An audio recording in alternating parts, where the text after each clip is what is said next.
여러분, 오늘 설교 제목은 예놀사, 줄여서 예수님을 놀라게 한 사람. 여러분, 예수님을 놀랍게 하는 일은 쉽지 않습니다. 왠지 우리가 때로는 우리는 돈을 너무 많이 번 사람, 그때 우리는 놀랍니다. 왜냐면 우리보다 돈이 많으니까요. 또 때로는 하버드다, 아니면은 거기서 박사학위다, 아니면은 굉장히 놀라운 지혜를 가졌다. 그럼 놀랍니다. 하지만 예수님은 놀라지 않습니다. 왜냐면 예수님과 하나님은 지혜의 원천이시고 그 모든 것을 창조하신 분이니까요. 그래서 예수님을 놀라게 한다? 이건 엄청난 일이에요. 근데 예수님을 놀라게 하는 방법은 뭐가 있을까요? 여러분, 성경에는 두 가지의 좋은 예가 나옵니다. 그 두 가지 중에 한 가지를 오늘 공부해 보려고 할 텐데요. 예수님을 놀라게 하는 방법 두 가지. 하나는 놀라운 믿음입니다. 예수님은 성경에서 여러 가지 일들을 보고 놀라지 않으셨는데 믿음이 놀라운 사람을 보고는 놀라셨어요. 그리고 또 한 가지 놀라운 사건은 믿음이 없는 사람을 보고 또 놀라셨어요. 그래서 예수님을 놀라게 하는 방법은 믿음에 관계되고, 그 믿음이 있느냐 없느냐가 예수님을 놀래게 할 수 있느냐 없느냐, 그 부분이라고 얘기할 수 있을 것 같아요. 마태복음 8장 10절, 오늘의 본문 같이 읽어보도록 하겠습니다. 예수님은 이 말에, 예수님이 백부장이라는 로마의 그 관리를, 장군, 모르겠어요, 군대 놀라운 직책을 잇는 예수님이 그런 사람을 만났어요. 예수님은 그의 말에 놀라시며 따라온 사람들에게 말씀하셨다. 내가 분명히 말하지만 이스라엘 온 땅에서 이만한 믿음을 가진 사람을 만나보지 못하였다. 대체 예수님은 왜 놀라셨을까요? 예수님은 무엇에 놀라셨을까요? 여러분, 놀란 것도 알고 믿음이 좋은 것도 아는데 대체 어떻게 그 믿음을 받고 대체 무엇에 예수님은 감탄하셨을까요? 여러분, 놀라움에는 여러 종류가 있습니다. 어떤 때는 무서워서 놀랄 때도 있고요. 어떤 때는 슬퍼서, 어떤 때는 너무 악한 것을 봤을 때. 하지만 이 놀라움은 좋은 놀라움이었어요. 기쁨의 놀라움이었죠. 다른 말로 한다면 예수님은 너무 기뻐하셨다, 이런 표현을 써도 맞을 것 같아요. 그래서 우리도 예수님을 기쁘게 하고 싶잖아요. 그럼 어떻게 하면 예수님을 기쁘게 할까?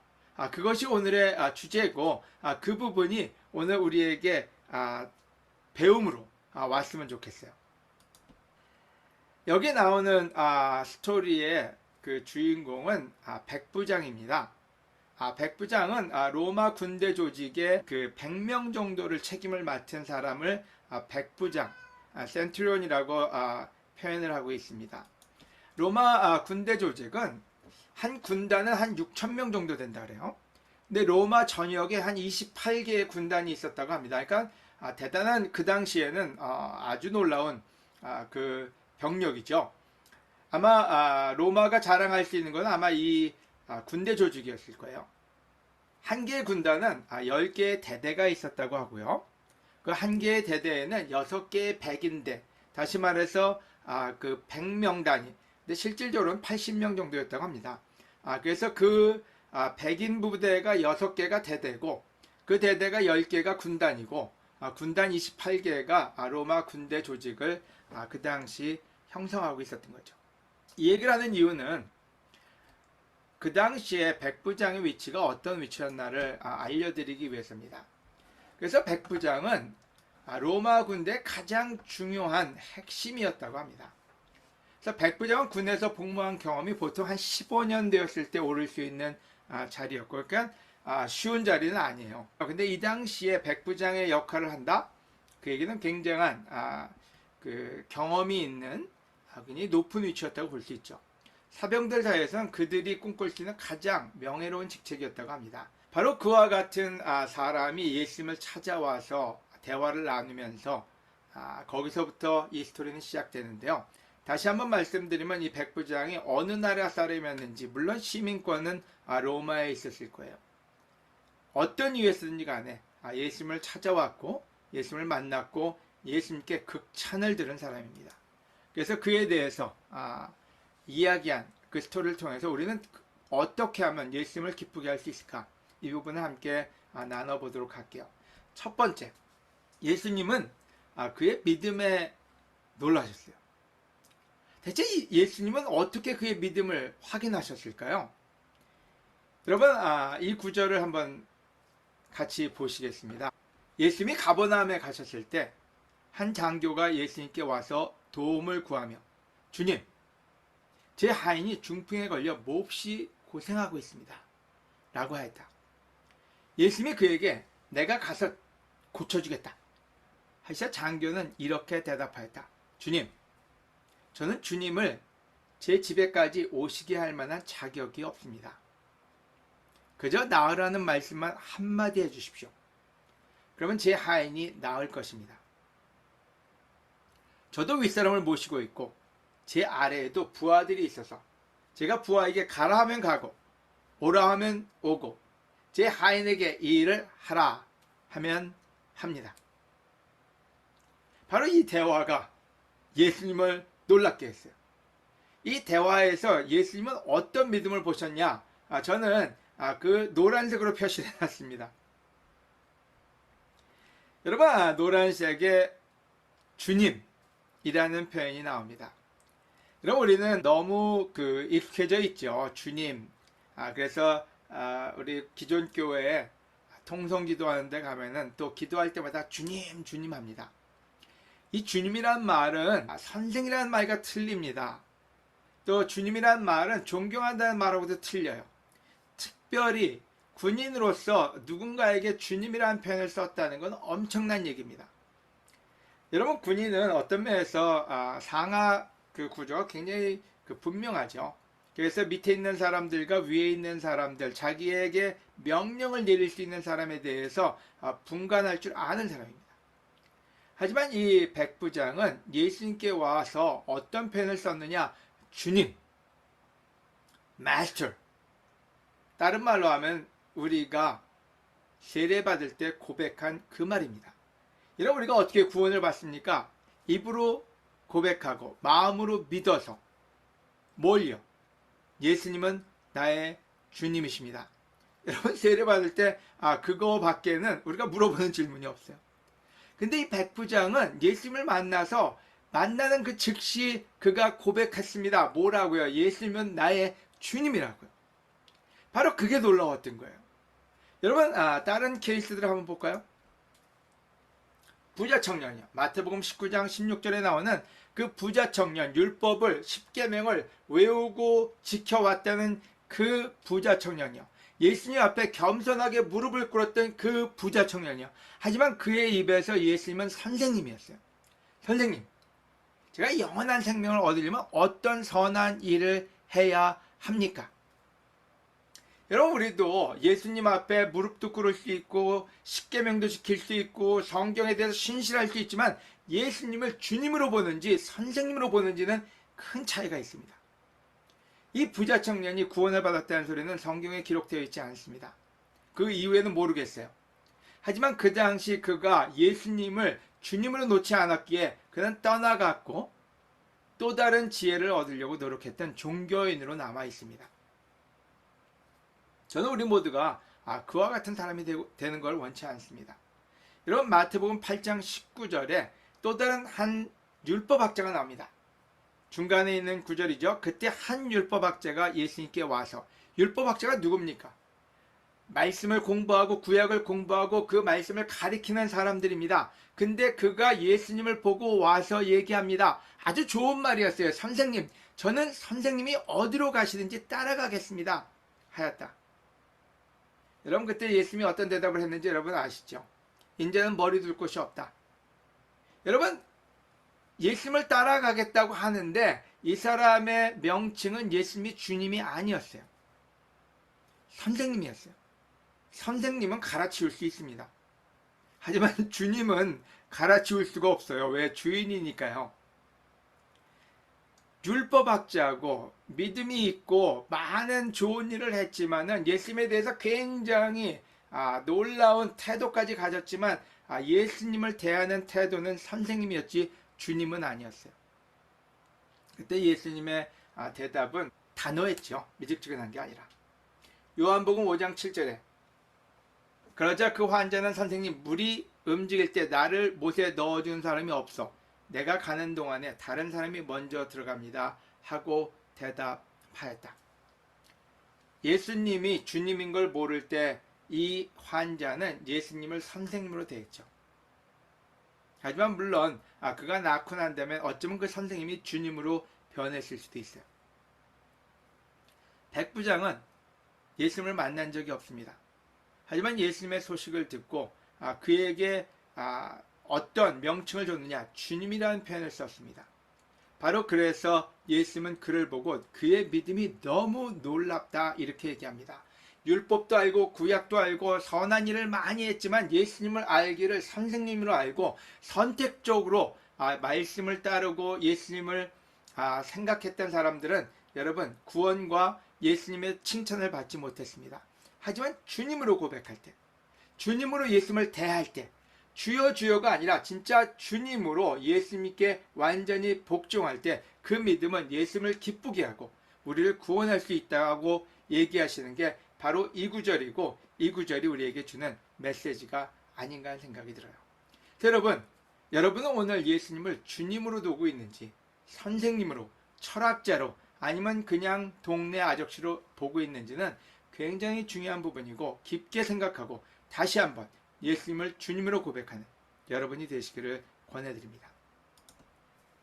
두 번째 예수님이 놀라운 것은 이 백부장의 사랑이었어요. 대체 이 구절에서 사랑은 어떻게 볼 수 있을까요?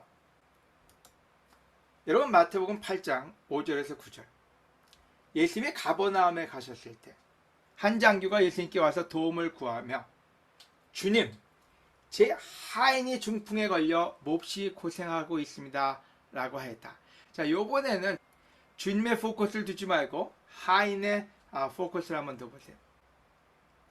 예수님이 그에게 내가 가서 고쳐주겠다 하자 장교는 이렇게 대답하였다. 주님, 저는 주님을 제 집에 오시게 할 만한 자격이 없습니다. 그저 나으라는 말씀 한마디만 해주십시오. 그럼 제 하인이 나을 것입니다. 여러분, 우리는 하나님께, 예수님께 다가갈 때 주로 어떤 이유에서 다가가나요? 우리 아이가 아프다. 또 우리 남편, 아내, 또는 그럴 때 우리는 진짜 정열적으로 하나님을 찾지요. 여러분, 성경에 나오는 스로베니아 여인이라든지 또 자식이 물불 못 가린다고 예수님께 와서 믿음이 약하니 믿음을 더 주십시오 하는 그 아버지라든지 다 자기 자식 때문에 예수님께 무릎을 꿇습니다. 근데 이 장교는 누구 때문에 예수님을 찾아왔냐면요, 하인 때문에 찾아온 거예요. 여러분, 아까도 얘기했지만 백부장이라면 밑에 군사가 80에서 100명까지 있습니다.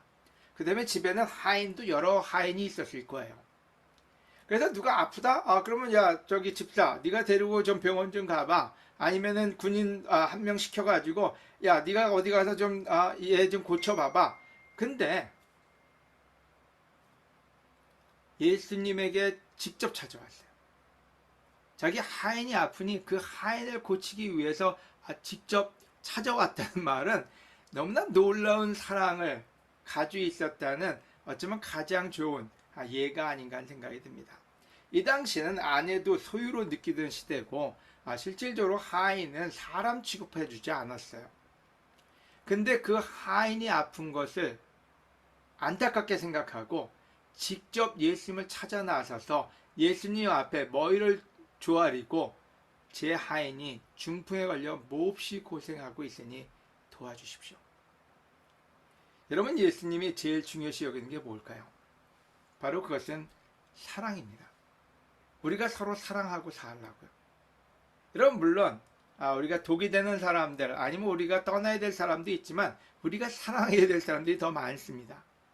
가족과 또 우리 주위에 있는 사람들을 위해서 애쓰는 모습, 바로 그게 백부장이 보여준 모습이었어요. 많은 사람들은 예수님께 율법을 가져왔고 또 논리적으로 따지려고 했고 또 여러 가지 교회를 형성하려고 교회 구조를 아니면 교회가 가지고 있는 방침을 알고 싶었지만은 이 백부장은 예수님을 찾아왔을 때 목적이 하나밖에 없었어요. 뭔가 다른 것에 대한 것이 아니라 사랑 때문이었어요. 내가 아끼는 이 하인이 고생합니다. 예수님 고쳐주십시오. 저는 지금 같이 기도로 힘써주신 여러분 모두에게 감사를 드리는 게 있다면요. 서로의 자기 가족이 아니어도 자기 문제가 아니어도 서로의 가족과 서로의 문제를 위해서 싸우고 있는 이 모습이야말로 예수님을 기쁘게 하고 있다고 저는 믿습니다. 또 지속적으로 여러분 남의 자녀들을 성경 공부하는 일, 남의 가족의 친구들을 위해서 성경 공부하고 도와주는 일, 여러분 그 일은 예수님을 기쁘게 하는 일입니다. 이 사회를 변화시키려고 하는 일이요. 여러분 수없이 많은 사람들이 수없이 많은 일에 포커스를 합니다. 하지만 굉장히 거룩한 일 같지만 여러분 사랑하는 일보다 거룩한 일은 존재하지 않습니다. 바로 이 백부장은 그러한 믿음, 그러한 사랑 때문에 예수님께 칭찬을 받은 것이죠. 우리도 그와 같은 사랑으로 예수님을 기쁘게 해드립시다. 세 번째 부분은 말씀이었어요. 예수님이 놀란 거는 이 백부장이 가지고 있는 말씀에 대한 이해력이었던 것 같아요. 여러분 이 구절에서는 똑같은 구절입니다. 말씀이라는 거에 한번 포커스를 해서 노란 부분이죠. 그저 나으라는 말씀 한마디만 해주십시오. 여러분 예수님이 직접 가서 고쳐주시겠대요. 그럼 빨리 와가지고 예수님이 오셔서 예수님이 고치는 걸 좀 제가 보고 싶어요. 손을 대서 고치나 아니면은 십자가를 대서 고치나 아니면은 수술을 하시나 아니면 침을 뱉어서 진흙을 으깨 가지고 고치나 보고 싶어요. 근데 이 장교는 믿음의 경지가 더 높았어요. 어쩌면 성경의 이해력 아니면은 구약에 대한 이해 아니면 하나님과 예수님에 대한 이해가 아주 정확했던 것이죠. 왜요? 여러분 우리의 미래, 우리의 믿음은 행위에 있지 않습니다. 예수님의 말씀에 있어요. 그래서 이 백부장은 예수님의 말씀의 파워를 알고 있었던 거죠. 어떤 것이요? 요한복음 1장 1절에요. 우주가 존재하기 전에 말씀 되시는 그리스도가 계셨다. 그분은 하나님과 함께 계셨으며 바로 그분이 하나님이셨다. 여러분, 이 온 우주는 하나님이 손을 까딱거리고 아니면은 여러 가지 땀을 흘리면서 뭘 하셔서 만들어진 세상이 아니에요. 말씀으로 만들어진 세상이에요. 예수님이 부활할 때 하나님이 약을 만들고 부활의 묘약을 만들어서 부활시키는 하나님의 말씀으로. 여러분 많은 일들은 예수님이 뭘 해서 만든 게 아니었어요. 예수님의 말씀으로 모든 게 창조되었고 그 말씀 되시는 그리스도가 우리에게 왔고 그 말씀을 우리에게 전해주고 가셨기에 예수님은 편안하게 가신 거예요. 왜냐하면 예수님을 우리에게 주고 가신 거죠. 바로 이 백부장은 그 말씀의 의미를 정확하게 알고 있었어요. 마태복음 8장 16절에 날이 저물을 때 사람들이 귀신 들린 많은 사람들 예수님께 데려왔다. 그래서 예수님은 어떻게 해요? 말씀으로 귀신들을 쫓아내고 병자들을 다 고쳐주셨다. 여러분 성경에 나오는 나아만 장군 뭐 어디 가서 씻어라 그랬더니 거기에 대해서 굉장히 부정적으로 얘기합니다. 여러분 우리는 예수님이 여기 계셔가지고 우리한테 안수기도를 해야지 우리가 낫는다고 생각하는 사람도 있어요.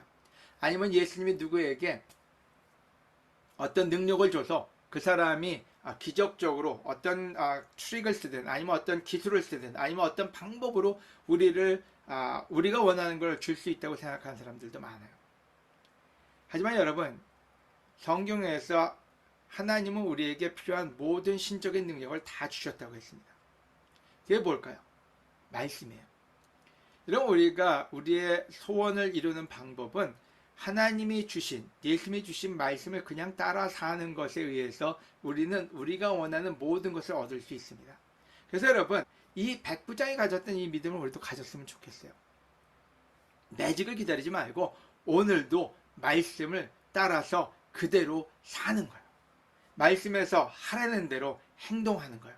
바로 그것이 하나님께 받은 최고의 선물이고 바로 그 말씀이 우리 믿음이고 그 믿음이 예수님을 기쁘게 해드릴 것입니다. 여러분 오늘 이 레슨을 통해서 여러분 마음속에 새겨보면 좋을 것 같아요. 얘기합니다. 내가 분명히 말하지만 이스라엘 온 땅에서 이만한 믿음, great faith 가진 사람을 만나보지 못하였다. 여러분 그 당시에는 그랬는데 지금 우리가 살고 있는 이 당시에는 우리가 그러한 믿음으로 예수님께 기쁨을 드리는 여러분 모두가 되길 바라면서 오늘 레슨을 마치도록 하겠습니다. 감사합니다.